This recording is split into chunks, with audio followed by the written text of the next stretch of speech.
el curso de Historia del Cristianismo es importante porque nos permite poder nosotros eh, entender y comprender los inicios y los principios de la iglesia, en cierta manera conocida como protestante, pero que ha sido determinante en el proceso de la vida de la iglesia frente a sucesos y frente a elementos que se veían manifestando en la historia de la iglesia.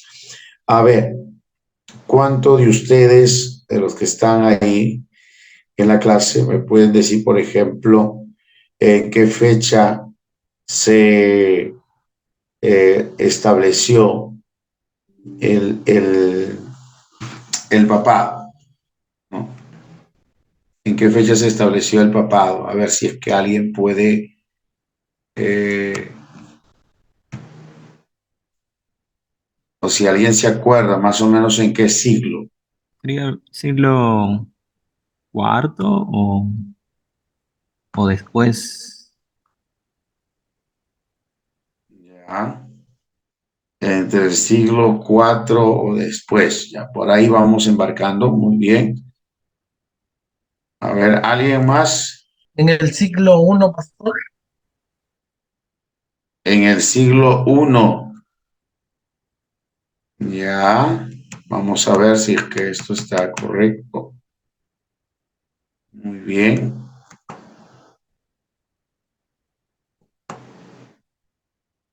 En cierta manera, um,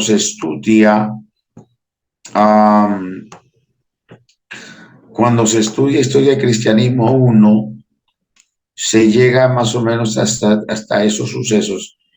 La iglesia uh, cristiana se establece en un proceso en el que el cristianismo, después de haber sido perseguido, después de haber sido um, maltratado, llega un tiempo donde la iglesia empieza a tener un reconocimiento por el Estado, en este caso del Imperio Romano, y por lo tanto la iglesia empieza a tener o a concebir algunos sucesos que son importantes en el establecimiento de la iglesia y que a la postre, bajo argumentos de dominio o de querer tener absoluto dominio, establecen lo que es el papado, ¿no? El papado. Entonces, desde ahí o desde esa función o desde esa perspectiva, la iglesia en sí empieza ya a partir del siglo IV al siglo V, empiezan a establecerse ya el concepto del papado, utilizando la reinterpretación del texto bíblico. Pero bien, más o menos nosotros lo que tenemos que ir viendo es cómo la iglesia surge ya en el periodo de la Edad Media y cómo es concebido para que sean los antecedentes que se da la reforma y cómo la reforma establece un estilo de iglesia muy distinto, ¿no? Muy distinto. Entonces, vamos a ir por ahí, sí, vamos a ir por ahí, ya viendo desde esta perspectiva y establecer el asunto de lo que es la iglesia. Y sobre todo la historia de la iglesia. A ver, permítanme. Ahí tenemos historia del cristianismo 2, desde la reforma protestante en adelante, ¿no? Entonces lo que vamos nosotros a desarrollar es específicamente la historia del cristianismo desde la época de la Reforma Protestante. Pero antes de llegar a la Reforma Protestante, es importante nosotros entender de que la iglesia cristiana pasaba por un proceso en el que tenía o había tenido muchas dificultades. Se conoce como la Edad Oscura o la Edad Media, en la época donde se desarrolló mucho el aspecto del feudalismo, y a finales de, cuando hablamos de feudalismo, primeramente vamos a hablar del proceso en el que se establecieron reyes que tenía un estilo de gobierno monárquico, donde estaban debajo de los reyes estaban los obispos y también ciertos tipos de gobernantes que ayudaban a llevar al rey adelante, mientras que los reyes, los obispos y quienes eran los ayudantes de los reyes, quienes trabajaban con los reyes, ellos vivían en un lugar establecido o en cierto lugar determinado, mientras que el pueblo vivía fuera de palacio, fuera de lo que se podría conocer como el reinado, y que de esa manera se va a ir entendiendo un poco el antecedente de la iglesia, de cómo la iglesia se desarrolló en aquella época. Pero había tres aspectos que la iglesia tenía como un asunto de condenar o de poder condenar o sentenciar. La iglesia en aquella época había caído en un cisma donde imperaba el dominio, donde imperaba la imposición y donde imperaba la esclavitud. Tres aspectos que la iglesia cristiana había caído, ¿no? En estos tres aspectos, o en estos tres procesos, la iglesia empezó a pasar o a tener sus años oscuros, ¿no? Sus años oscuros. Entonces, si vamos entendiendo entonces esta parte de la iglesia, en esta época, la iglesia empezó a tener sus lados muy oscuros, ¿no? Muy oscuros, que eran determinantes porque la iglesia en sí misma había perdido el horizonte, había perdido por el cual se fue llamado, por el hecho mismo de que se había institucionalizado.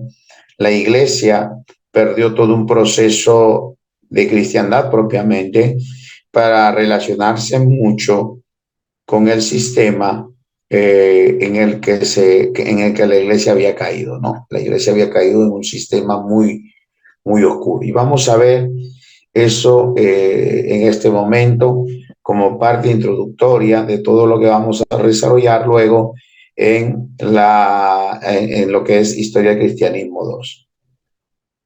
Uno de los problemas que llevó a la iglesia a caer en ello fue cuando hizo una exegesis, más que exegesis, una hermenéutica basada solo en en la determinación de una sola persona. Cuando estableció esta cita bíblica de Mateo capítulo 16, versos 18 y 19, como el fundamento para ellos ejercer el papado, ¿no? O establecer el papado. Es ahí donde la iglesia empieza a perder ya el horizonte, porque empieza a establecer dominio, ¿no? La iglesia en sí quería dominar o empezó a dominar a través del gobierno, pero un gobierno que también empezó a caer, ¿no? Empezó a caer debido a su inconsistencia que ellos tenían y de qué manera empezaron a llevar la vida de la iglesia. La interpretación que ellos tuvieron o que hicieron de las escrituras, o una mala interpretación que los llevó a ellos a caer en el cisma en el que cayó la iglesia. La iglesia no era la misma, se había vuelto muy religiosa, ellos fundamentan a través de este texto bíblico el papado, que hasta el día de hoy en el caso de la Iglesia Católica lo mantiene, ¿no? Pero que en cierta manera fue la base para que ellos pudieran establecer dos criterios, el papado y también establecer que el poder del papa podía hacer um, que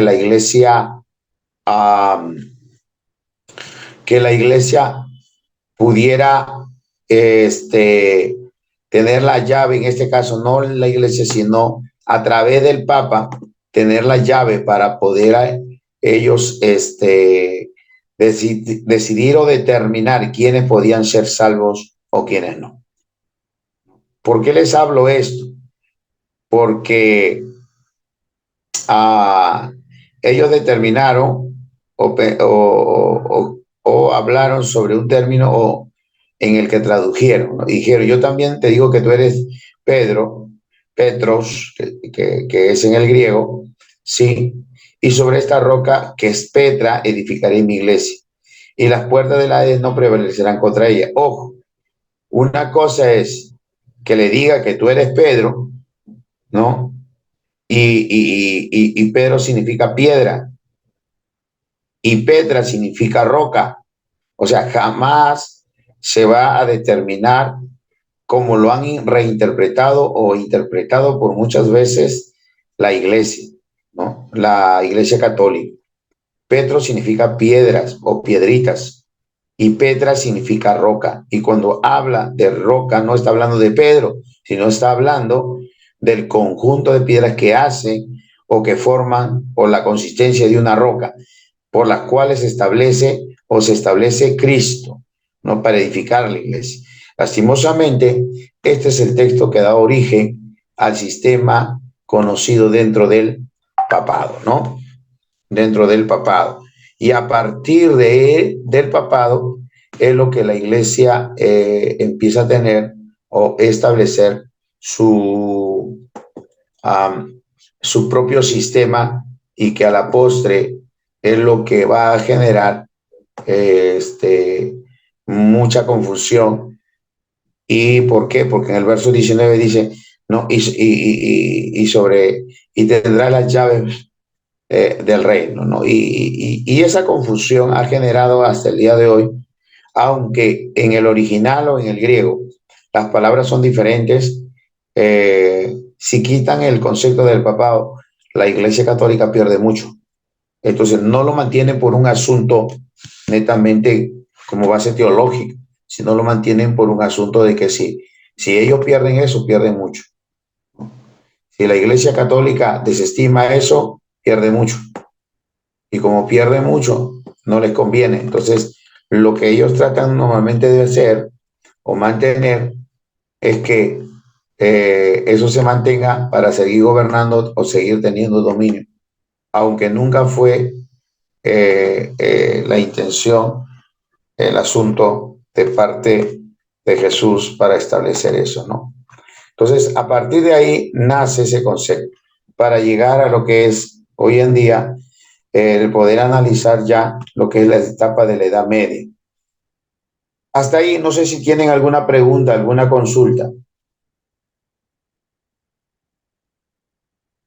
No pasó todo claro. Muy bien. Espero que estemos claros. Si hay preguntas, háganlo. Si tienen dudas, pueden hacerlo.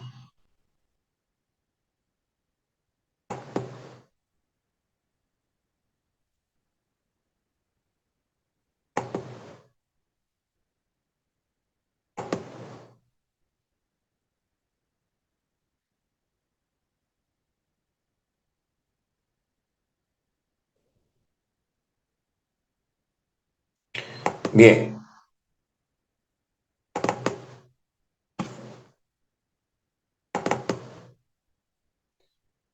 Entramos a ver y vamos a ver un poco la Edad Media. ¿Qué se dio o qué ocurrió en la Edad Media?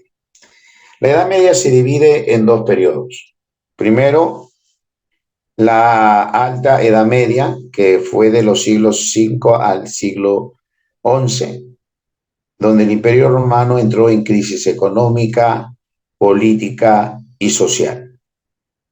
Varios pueblos germánicos acosaban la frontera del imperio. Es un imperio de inseguridad donde se da el origen del feudalismo, ¿no? Ya les había comentado el esquema feudal en el que se empieza a dar o establecer la iglesia, ¿no? La iglesia se empieza a establecer y parte de ese sistema feudal. Avalan ese sistema feudal, ¿no? Luego encontramos la Baja Edad Media a partir de los siglos XII al XV, etapa del resurgimiento económico-cultural, aunque esto no significa un cambio total con lo anterior o con lo que vivían anteriormente, ¿no?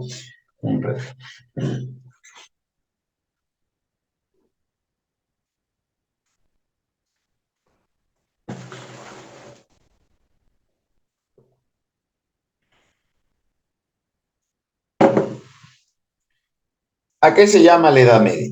Es el periodo de la historia europea que transcurrió desde la caída del Imperio Romano de Occidente en el siglo V hasta el siglo XV, cuando se produjo la caída de Constantinopla.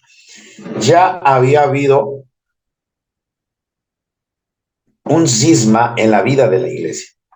Ya en esta época de la Edad Media se dio uno de los cismas, la separación de los gobiernos y la caída del Imperio Romano como tal, en el cual se quedó el establecimiento de un reino de Constantino en el sector de Europa, pero ese reino termina cayendo, ¿no? A través de los godos, visigodos, germánicos, que fueron contra el Imperio Romano, y a la par, luego de ello, ya por el siglo XIII, XII, XIII, ingresaron los musulmanes a querer gobernar o a tener todo el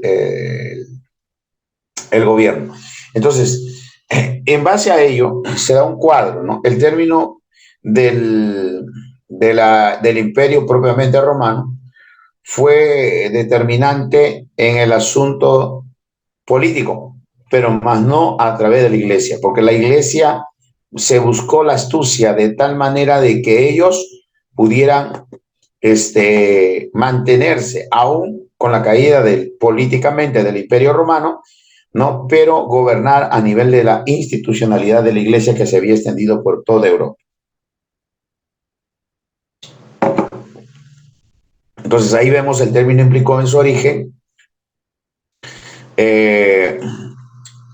un carácter negativo, ya que muchos creían que fue un periodo de estancamiento cultural ubicado entre la antigüedad greco-romana, la Edad Media, ¿no? Y la época moderna, ¿no? Por eso es conocido como una época de oscuridad, ¿no? Aquí se dieron muchos abusos o establecimiento o aval a muchos abusos de la iglesia, ¿no? Muchos abusos de la iglesia.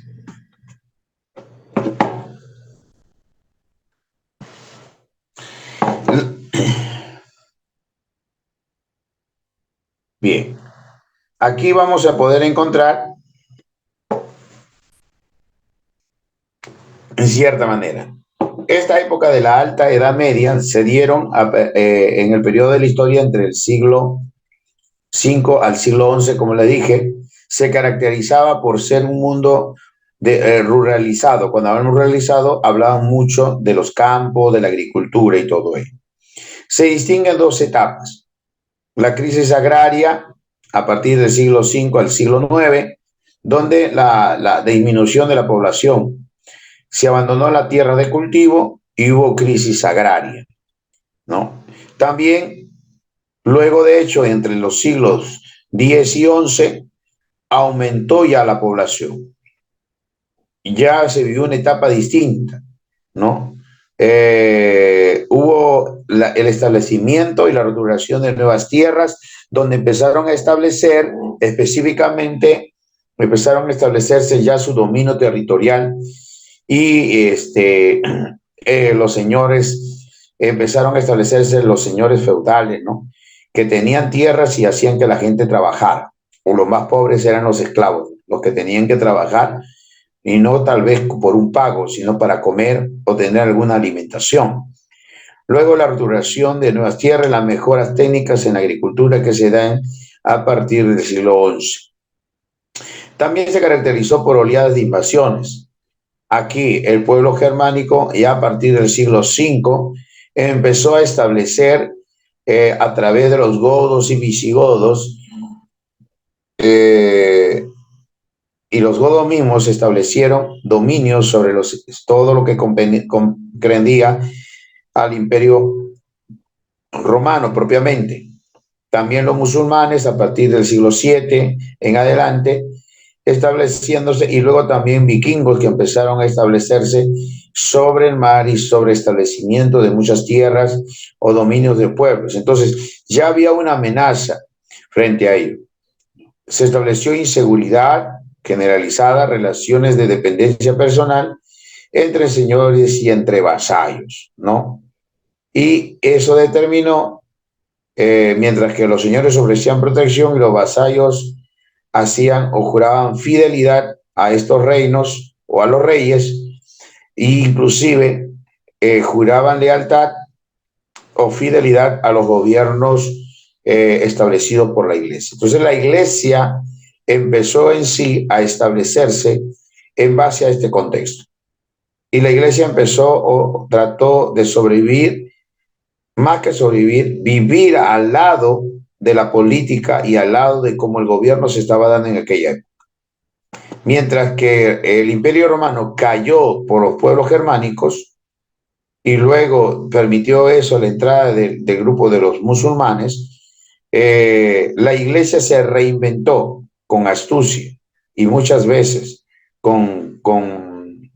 utilizando la mentira, el engaño, para quedarse en el poder, pero desde el aspecto religioso o desde el aspecto social, ¿no? En el que ellos predominaban a través de ¿qué? ¿No? A través de ayudas sociales, de la caridad que tenían hacia ciertos pueblos que eran golpeados, pero a la vez no lo hacían por servicio, sino lo hacían por interés, para ganarse a cierto sector, a ciertos reyes, y de tal manera ir estableciendo nuevamente ya no un reino político romano, sino un reino desde la Iglesia Católica Romana. ¿Está claro? ¿Alguna pregunta hasta ahí? Antes de que se le mencione lo que ya les había dado, vamos a encontrar lo que era la Baja Edad Media en Europa Occidental. ¿Por qué les digo aspecto occidental? ¿Por qué? Porque en el Oriente también se mantuvo un grupo de iglesia llamada la Iglesia Ortodoxa, que se dividió de la Iglesia Occidental Católica para establecerse en todo el Oriente. Aunque esa es otra historia muy interesante para investigar el proceso histórico de la Iglesia Ortodoxa en el Oriente, ¿no? Nuestro estudio mayormente se basa en la historia cristiana del Occidente, ¿no? La Baja Edad Media en Europa Occidental ya se da a final de la Edad Media. Empiezan a haber cambios políticos, ¿no? Aumento del poder real y aparición de los parlamentos o grupos en ciertos sectores, donde ya no solamente gobernaba un rey, sino que había atrás del rey un grupo de personas. Se caracterizaba por la expansión de la cristiandad. Debido a que ya habían ingresado los germánicos y dieron pase a los musulmanes, empezaron las famosas cruzadas. ¿Para qué? Para liberar al pueblo o a los pueblos de las creencias musulmanas y llevarlos al cristianismo. Fue un buen pretexto que utilizaron a través de la iglesia para someter a muchos pueblos a que empezaran a creer en Dios. Supuestamente las cruzadas tenían una connotación de evangelizar, ¿no? De un evangelio, pero a la fuerza, ¿no? A la fuerza. Son expediciones para liberar los santos lugares, ¿no? Ellos dicen, necesitamos liberar los santos lugares porque han caído en manos de los musulmanes.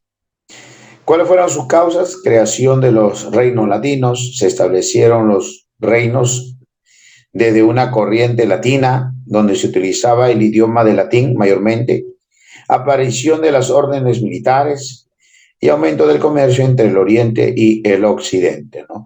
Entonces las cruzadas ayudaron mucho al sometimiento de los musulmanes en cierta manera del occidente, de Europa al occidente, ¿no? Pero no del oriente tanto, porque en el oriente en cierta manera todavía se mantuvo ese aspecto.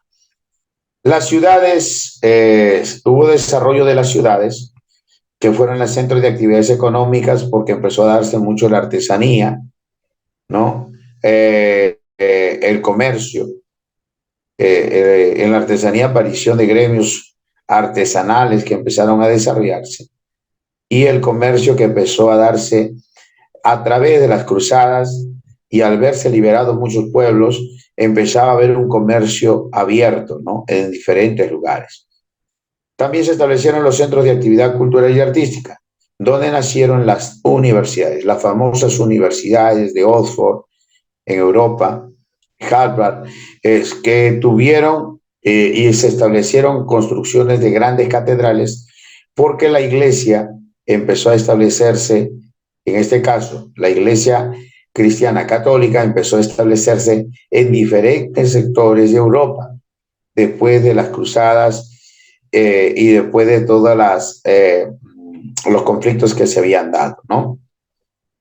Pero también hubo crecimiento que se vino desarrollando, ¿no? Pero también hubo crisis, ¿no? Crisis económicas, crisis sociales, problemas de sanidad, porque hasta donde se tiene como registro en esta etapa de la Edad Media, hubo un brote de peste que supuestamente procedió del Oriente y que arrasó gran parte de Europa. Muchos murieron, ¿no? Miles de personas murieron. Y también eso afectó mucho el aspecto de los sembríos, las cosechas, y hubo un descenso en esa parte. Hubo una crisis de valores también tremenda. Inclusive la crisis de valores afectó la vida de la iglesia, ¿no? La vida de la iglesia fue afectado por esta crisis que en cierta manera afectó grandemente todo el sector de Europa occidental. Entonces, todo este contexto es en el que se va desarrollando la iglesia, ¿no? Y cómo a partir de este contexto la iglesia trata de responder de una u otra manera, pero no encuentra un camino a seguir, ¿no? No encuentra un camino a seguir. La iglesia más bien se aprovecha de la situación, se aprovecha de la parte del feudalismo, que lo vamos a ver en un momento, y que a partir de ahí nacen los prerreformadores. Entonces, las características generales de la Edad Media podemos decir que fueron predominantes las actividades agrarias y la principal fuente de riqueza era la tierra, la utilidad de las tierras y los gobiernos se establecían por la capacidad de dominio que tenían sobre la tierra. La fragmentación del poder, si bien se formaron reinos, el desarrollo político económico era de carácter mayormente local, ¿no? Cada localidad tenía su propio reino y desarrollaban sus aspectos políticos y económicos y empezaban a establecer lazos de comercio. El comercio también era local y disminuye las grandes transacciones económicas. Aunque la economía monetaria nunca dejó de existir, sí decayó su uso en el aspecto económico. ¿Hubo una fuerte influencia de la iglesia en esta época? Sí, pero no desde el aspecto positivo, ¿no? La actividad cultural consistió principalmente en la conservación y sistematización del conocimiento del pasado. Se copiaron y comentaron las obras de autores clásicos. En el centro de cualquier actividad cultural era la Biblia, ¿no? En esta época se surgen muchos los copistas que desarrollaban mucho las copias o transcribían las copias de los libros antiguos y por ende de la Biblia. Aquí más o menos tenemos una imagen, una escena de cómo lo conocido como los bárbaros en el Imperio Romano y los estados que lo sucedieron, ¿no? Entre el Imperio Romano, que estaba en el sector del Oriente, se quedaron ahí, pero fueron avasallados por los musulmanes, pero en el sector del Occidente estuvieron los ostrogodos, los visigodos, los godos, que en cierta manera influenciaron mucho en lo que era el Imperio Romano, ¿no? Fueron e invadieron todo lo que era el Imperio Romano hasta llegar hasta España, Portugal, Francia, el mismo Italia, ¿no? Y todo ello. Y ahí en la parte de abajo estaban los famosos o los vándalos, que más adelante se va a conocer también como este, los vikingos, algunos lo van a conocer, pero que en cierta manera surgieron, ¿no? De estos reinos para ir en cierta manera afectando el imperio romano que dejó de existir. El feudalismo se llama así al sistema social, político, económico que predomina en Europa Occidental, especialmente en los siglos 9 al 13, pero continúa hasta el siglo XVIII, ¿no? Hasta el siglo XVIII, en cierta manera, continuó el feudalismo, ¿no? Hasta ahí continuó el feudalismo. Ahora, este tipo de lazos sociales que se establecieron fue principalmente la característica. Si usted se da cuenta, arriba estaba el rey, luego estaban los condes, los duques, los prelados, y naturalmente que debajo del rey siempre estaba todo lo que era el concepto de los obispos, los condes o los altos prelados que se conocían, que trabajaban con el papa, ¿no? Más abajo estaban los obispos, los monjes, pero también los caballeros y señores, ¿no? Los soldados, campesinos y siervos estaban al final, ¿no? Entonces era en cierta manera el aspecto de gobierno feudal, ¿no? Era el por qué se da el feudalismo, por la inseguridad y pérdida del poder real de los grandes emperadores. Como ya no había grandes emperadores, habían pequeños reinos que se fueron estableciendo en diferentes lugares, en Francia, en Inglaterra, en Alemania, ¿no? En Roma mismo, ¿no? En lugares como Bohemia empezaron a establecerse pequeños reinados que mantenían ese esquema feudal. Entonces, ante el miedo y la inseguridad provocada por nuevas invasiones, tanto de los vikingos, magiares y eslavos, se empezaron a establecer estos reinos que en cierta manera establecían cierta seguridad para ciertos pueblos, en búsqueda de mantenerlos protegidos ante los invasores. Pero eso determinó también que ellos sean proclamados señores y que a la postre eran los que gobernaban parte de las tierras y se adueñaban de todo ello. Se da una búsqueda de unión entre la gente para la defensa común, ya que los reyes no podían garantizar la seguridad de sus súbditos. Aumentó el valor de la tierra por la caída del comercio y la seguridad de los caminos, ¿no?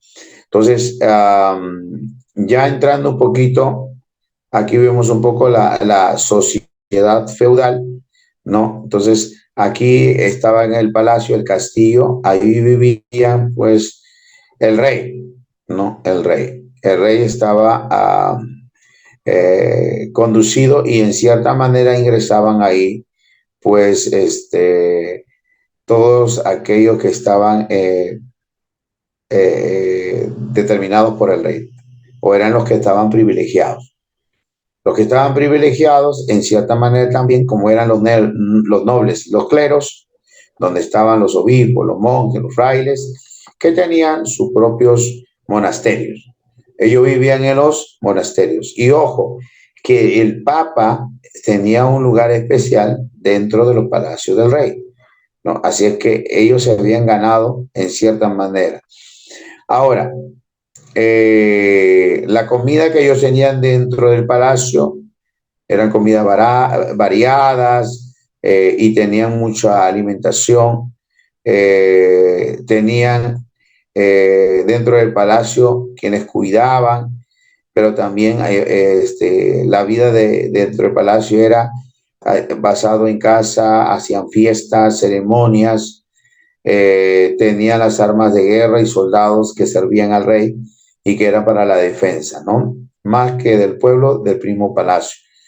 Y por otro lado, en los monasterios oraban, había trabajo, estudiaban, copiaban libros como la Biblia y estaban sujetos a ciertas reglas monásticas, ¿no? Y ahí estaban también las monjas. Más adelante se va a conocer a un sector de ellos o dentro de los 4 grupos que se establecen como reconocidos representantes que salen del catolicismo, como los dominicos, los franciscanos o los frailes que van a salir o van a establecer sus órdenes, ¿no? El catolicismo estableció un grupo de órdenes. Y por debajo estaban pues los pequeños propietarios, los sirvientes, los leñadores, los siervos, los pastores, los campesinos que vivían en las tierras, en los terrenos, en los pueblos, ¿no? Entonces, había un gobierno desde esa perspectiva donde los señores estaban pues, ofrecían protección, protección económica y protección militar, ¿no? Y los vasallos que eran la fidelidad y el consejo del Señor y el auxilio militar, ¿no? Para establecer una protección hacia todo el pueblo, ¿no? Ya el pueblo construía sus casas, fabricaban los muebles, sufrían frecuentes enfermedades, labraban sus escasas parcelas, labraban la tierra y pagaban el diezmo a la iglesia. Siempre tenían que pagar a la iglesia, ¿no? Eso era una ley. Hasta ahí es en cierta manera el contexto en el que se viene a desarrollar la iglesia. Pero frente a ello también se empieza a manifestar, un ratito, se empieza a manifestar un aspecto que tiene que ver ya con lo que la iglesia empieza a desarrollar, ¿no? Con la que la iglesia empieza a utilizar todo ese contexto a favor de ellos. Pastor Omar, Sí. con respecto nos estuvo hablando acerca del, digamos, de todo el transcurso de la Edad Media, ¿cierto? Edad Media alta y baja. También el sistema que hubo, ¿no? Que es el sistema feudal. Y con respecto a la iglesia, ¿qué es lo que sucedía en esos momentos? Digamos, cómo fueron sus costumbres, fueron cambiando, tal vez, por, eh, o es como una introducción lo que se ha dado hasta ahora. Claro, lo que estamos manifestando es una introducción de cómo se vivía en aquella época y la iglesia. Y vamos a encontrar ahorita con lo que voy a compartir, cómo la iglesia en sí misma empieza a asumir un estilo de vida en este proceso que va a marcar mucho en la historia, ¿no? Va a marcar mucho porque la iglesia eh, nunca dejó de ser iglesia reconocida y trataron de acomodarse al al aspecto de que, de tal manera que la iglesia eh, fue desarrollando un aspecto dominante, como yo les dije, un aspecto que tenía que ver específicamente con el dominio, con la imposición. Aprovecharon todo ese contexto para imponerse, ¿no? Para imponer dominio y esclavitud, someter sobre todo al pueblo, de tal manera que el pueblo, por ejemplo, el pueblo en sí mismo no podía leer la Biblia, por ejemplo, ¿no? Ellos decían que el pueblo estaba incapacitado, o sea, no tenía la capacidad, y es más, no podían ni siquiera ellos leer en su idioma, no podían leer en su idioma ellos. Si ellos leían en su idioma, eran considerados como herejes. El único que podía leer, por ejemplo, la Biblia, el único que podía leer la Biblia era solamente los sacerdotes. Solo los sacerdotes. Nadie más podía leer. Nadie más. O sea, mira hasta dónde empezaron ellos a someter a la iglesia. Para ellos no había posibilidad en el que podían desarrollarse. Entonces, vamos a encontrar aquí un aspecto que quiero que lo tengamos en cuenta. ¿Sí? Bien, ahí podemos ver, ¿sí?, el por qué he tenido que, o hemos hecho esa amplitud del contexto para ingresar a esto, ¿no? La iglesia medieval. Recuerden que estamos hablando desde la caída de Roma en el siglo IV para el siglo V, 410 después de Cristo, hasta la caída de Constantinopla, siglo XIV, llegando ya al siglo XV. ¿Qué se dio en base a esta época? Se dio el progreso del poder papal, lo que ya les mencioné. La iglesia se institucionaliza como católica romana. Entonces, la expansión del catolicismo romano por toda Europa occidental empieza a sentar. No, de tal manera que inclusive tenían el poder para establecer los reinos. Por ejemplo, si mi hermano Joseph Sullón no comulgaba con el catolicismo y era rey, buscaban la manera de destituirlo bajo la ordenanza bíblica y bajo la orden de Dios. Ellos decían así, que no está capacitado para ser rey. Y entonces veían a gente que en cierta manera tenía tierras y terrenos, o eran dueños de ello, o eran señores, entonces a ellos lo establecían como rey y destronaban al rey que no era católico. No, ya desde ahí utilizaban el poder para eso. Otro aspecto, se desarrolló el desarrollo de la doctrina sobre la adoración de imágenes, el purgatorio y la transubstanciación. Aquí se establece bajo edicto papal la adoración a las imágenes, ¿no? Ya a partir del siglo V, a partir del siglo V, VI y VII, es donde la iglesia ortodoxa, la iglesia del Oriente, se separa de la iglesia católica casualmente por estos conceptos doctrinales.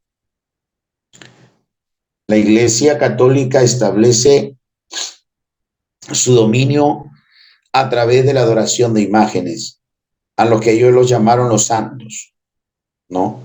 Donde edificaban imágenes para que el pueblo a través de ellos, supuestamente, como eran santos y eran personas representantes, empezando desde la imagen de María, ¿no?, establecieron su adoración a ellas.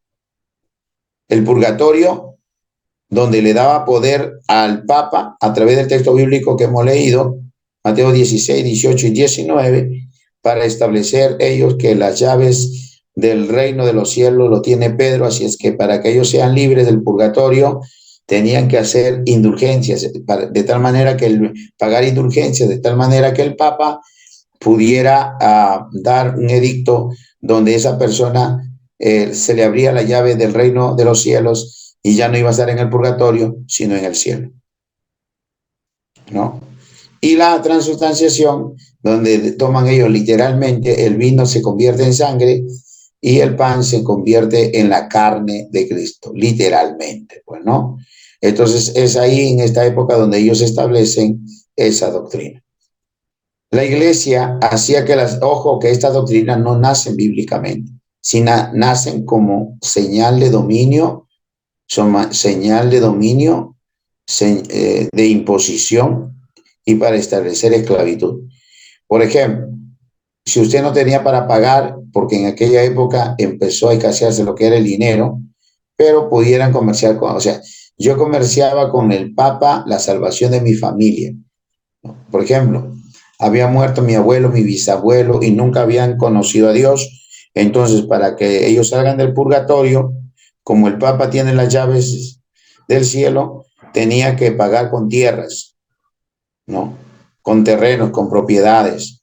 Es así como la Iglesia Católica se hace rica. Y hasta el día de hoy, la Iglesia Católica Romana es la institución pues más rica a nivel de todo el mundo, ¿no? Porque tiene extensos terrenos y extensas propiedades.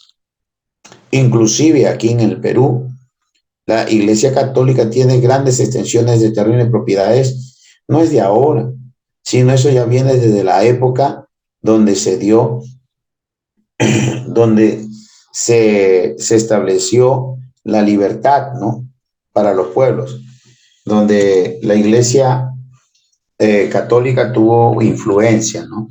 Entonces, la influencia que tuvo lo hizo bajo el comercio, ¿no? Yo quiero tales propiedades, tantos terrenos aquí, y lo hizo a través de ellos, ¿no? Y apoyo la revolución, apoyo la libertad de la esclavitud de los españoles, y es por eso que la Iglesia Católica en gran parte del Perú tiene inmensas hectáreas o inmensos terrenos en buenos lugares y tiene una economía muy alta, ¿no?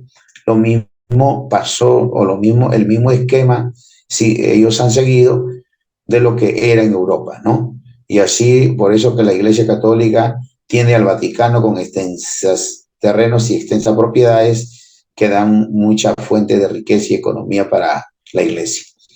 Ahora, la Iglesia hacía que la salvación dependiese no de la fe sencilla en Cristo y la obediencia a Él como Señor, sino en ritos sacerdotales en intercesión de los santos que habían partido, ¿no?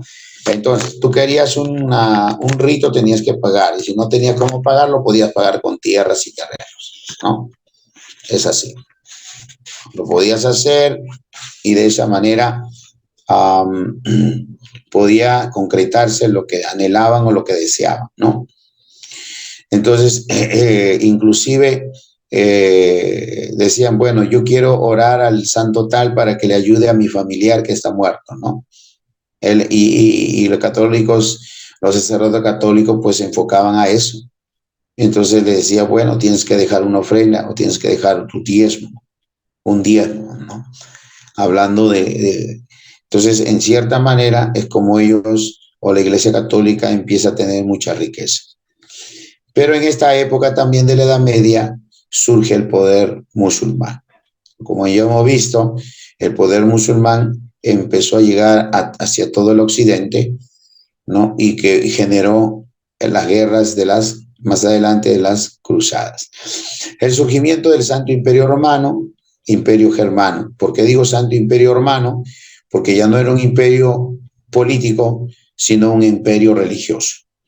A través de así como ellos perdieron políticamente con los hermanos, cuando vinieron los godos, visigodos, agrogodos, ¿sí? Se reinventó a través de documentos falsos, porque la Iglesia Católica Romana elaboró documentos falsos, documentos que procedían de la antigüedad, supuestamente, donde le daban el privilegio a que la Iglesia cristiana debería permanecer sobre los imperios o sobre las políticas. Y es ahí donde los godos, los visigodos, que en cierta manera tenían un concepto de cristiano, aceptan que la iglesia permaneciera. Y ellos como que hacen una alianza con los germanos, de tal manera que ejercen un dominio en toda España, Portugal, Francia, Inglaterra, Alemania, Suecia, Suiza, Italia, ¿no?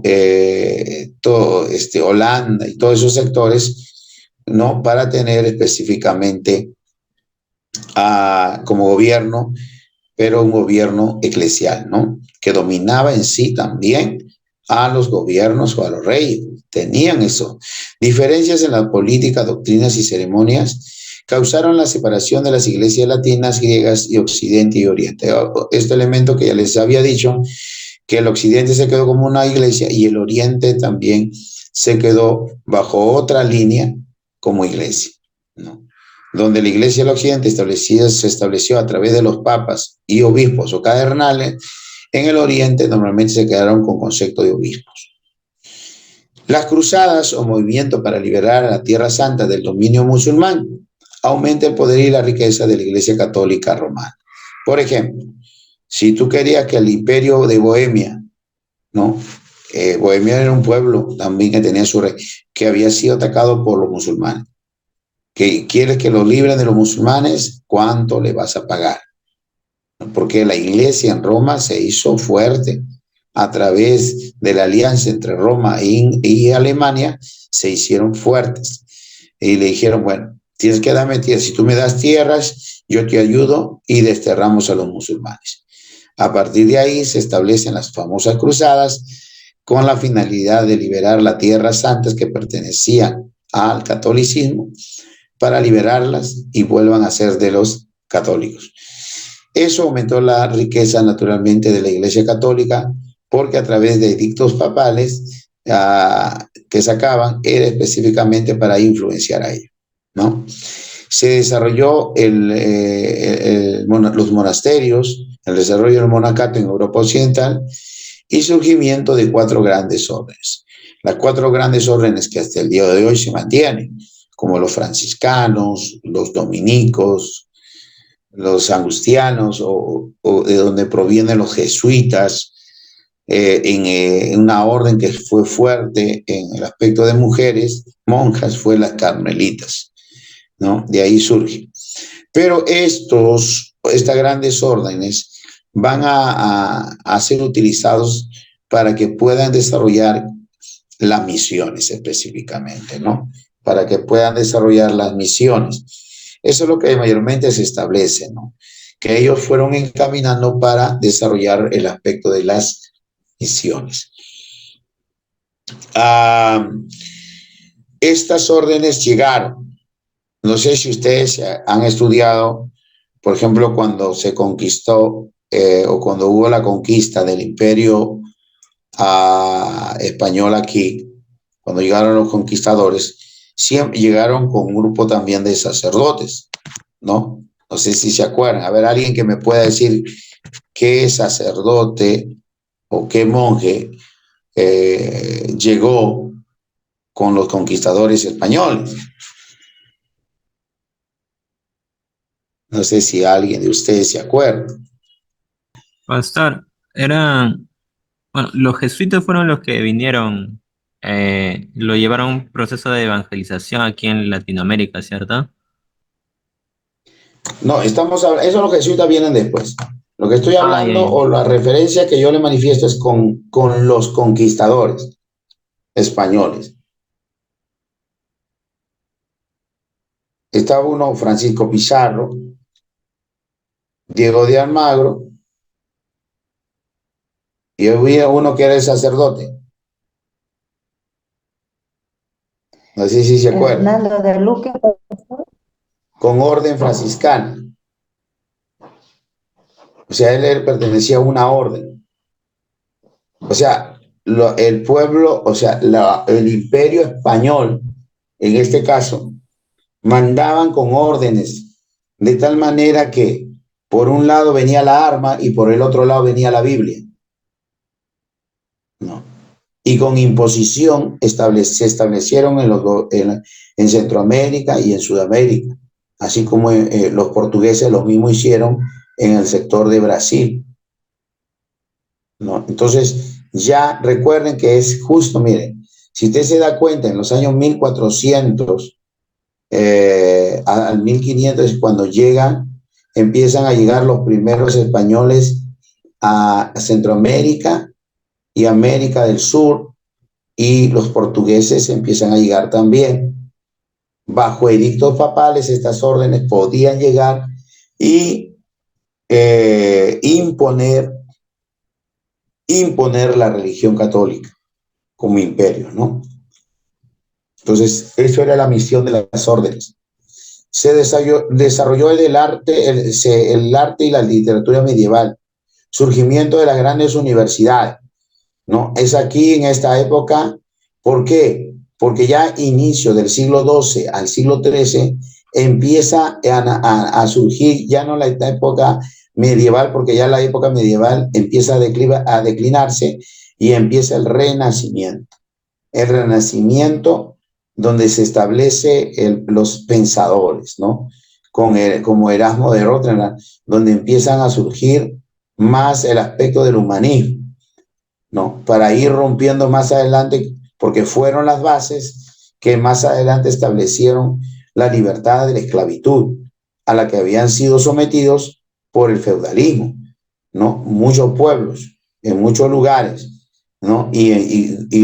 Se da pues con la famosa Revolución Francesa más adelante, ¿no? Y con pueblos que empezaron a perder pues su dominio, porque hubo gente que renació, o la época de las luces, donde el conocimiento empezó a aflorarse debido a que se formaron las grandes universidades, ¿no? Fue el comienzo ya de los pre-reformadores. La persecución que la Iglesia Católica empezó a hacer fue fuerte hacia los pre-reformadores, ¿no? Afectando de esa manera a aquellos que querían resurgir la vida de la Iglesia, ¿no? Y por último, se da la caída de Constantinopla por los turcos. Ahora, en cuanto a los pre-reformadores, es interesante ver que hubo cuatro pre-reformadores más resaltantes. Cuatro pre-reformadores más resaltantes, ¿no? Entre lo que se destaca Juan Hus. ¿Algunos de ustedes han leído de Juan Hus? No. ¿Han escuchado? Juan Hus.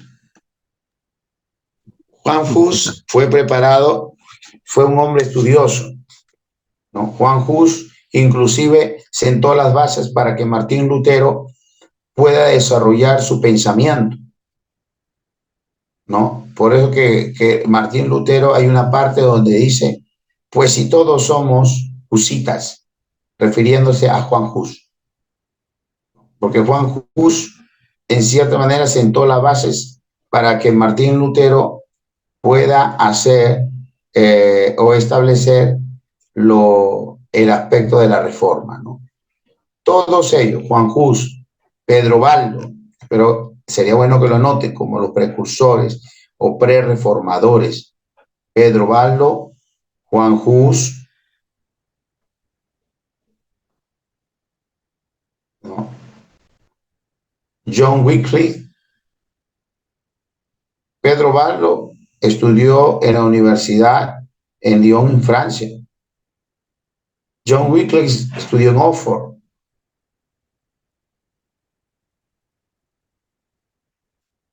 Tanto Pedro Baldo como John Wycliffe determinaban que las leyes y los principios de la Iglesia deberían estar basados en las Escrituras y no en edictos papales.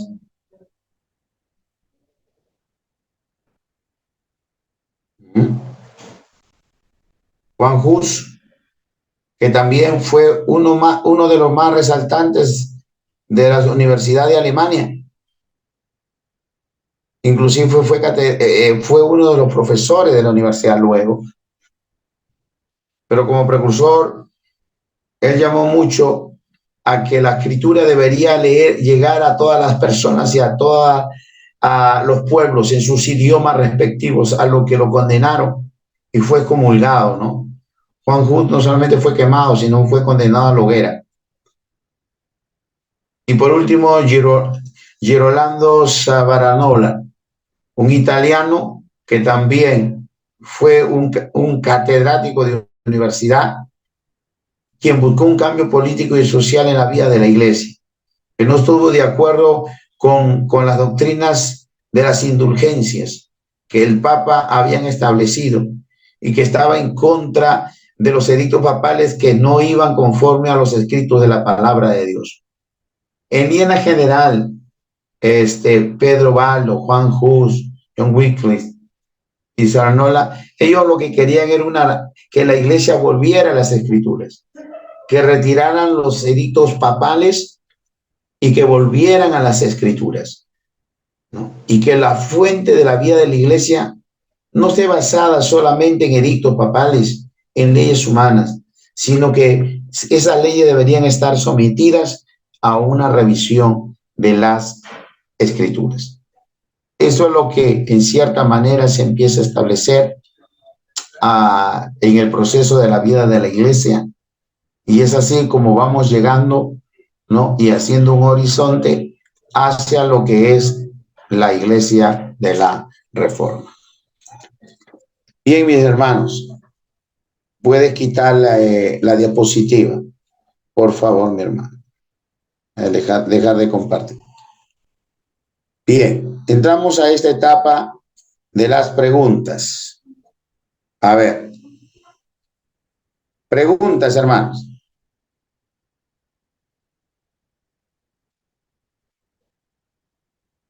¿Preguntas o les pregunto? ¿Cómo es?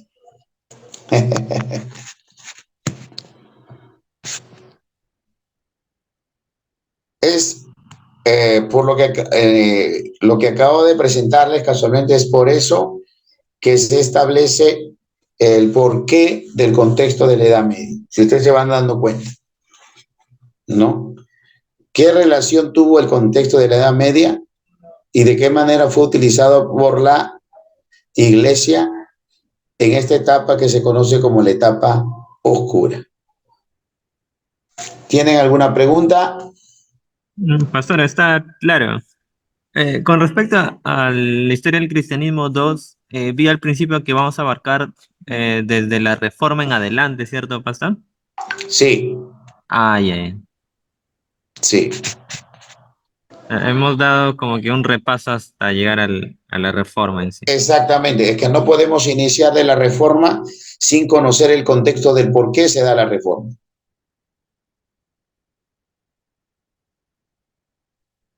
Y esa es la idea del día de hoy.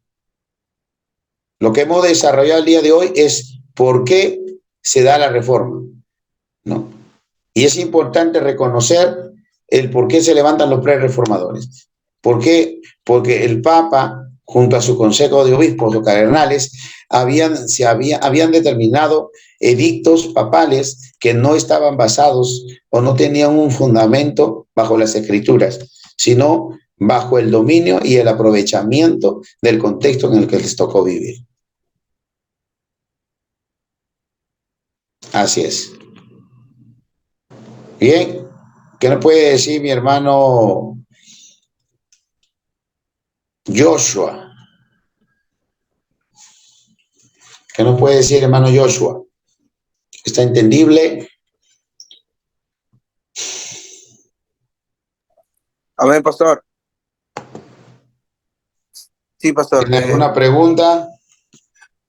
No, pastor, está claro. La parte última nomás que me costó prestar un poquito de atención pero el empiezo sí, pastor, está claro. Muy bien. Mi hermana Corina.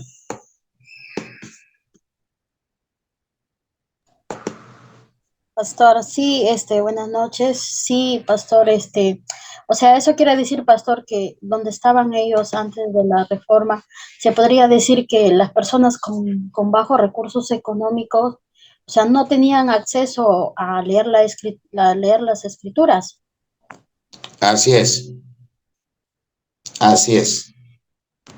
Pastor, también se puede Mi decir hermana que, Melina. Sí, le pastor, escucho a mi hermana, perdón. Pastor, se podría decir también que la Iglesia Católica tiene escritos guardados acerca de de las cosas como dicen, ¿no? Que ellos tenían las escrituras, como decir, más cerca, de manuscritos más antiguos. Se podría decir hasta hoy en día en la actualidad.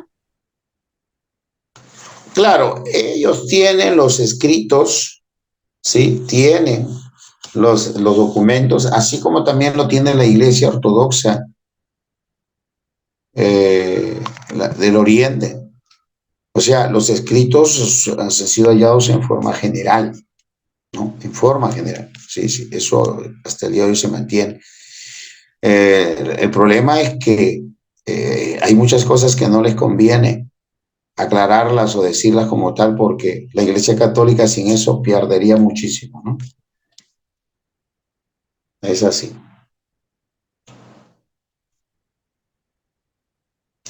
Bien, hermanos, acabo de enviarle, hermano Joseph Sullón, le acabo de enviar un libro, ¿sí? Del autor de Justo González sobre historia del pensamiento cristiano. Por favor, compártelo con el grupo de estudiantes y lo que van a leer para la clase que viene va a ser el capítulo Un nuevo comienzo, ¿sí? Un nuevo comienzo, que es hasta la página 24. ¿Ya? Amén.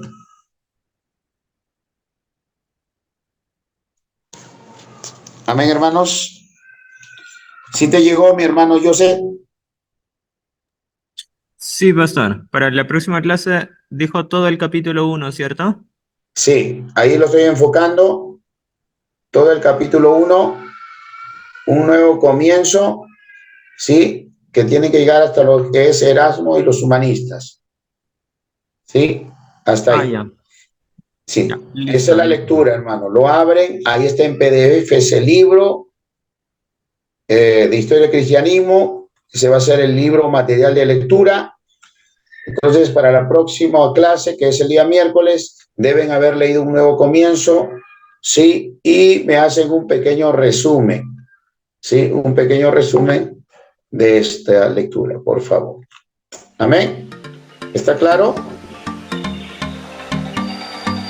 Sí, pastor. Sí, pastor. Amén. Sí, pastor. Muy bien, mis hermanos.